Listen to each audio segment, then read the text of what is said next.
السؤال الثالث جالس تقول بعض الكتب أسعارها غالية، وتقوم بعض المكتبات بنسخها أو إعادة طباعتها وبيعها بأسعار أقل. والله هذه قضية، أما عمل المكاتب هذه ما يجوز، يعني لأن هذه أصبحت حقوق محفوظة للمؤلف. لكن هل الآن الإنسان اللي بيجي في السوق لازم يروح يسأل هذا الكتاب من طبعه؟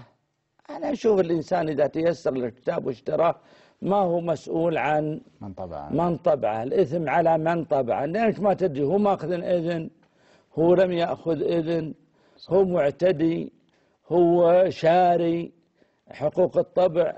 فأنت الآن إذا وجدت شيء فتشتريه، لكن الإثم على الذي يذهب ويتعدى على حقوق الآخرين.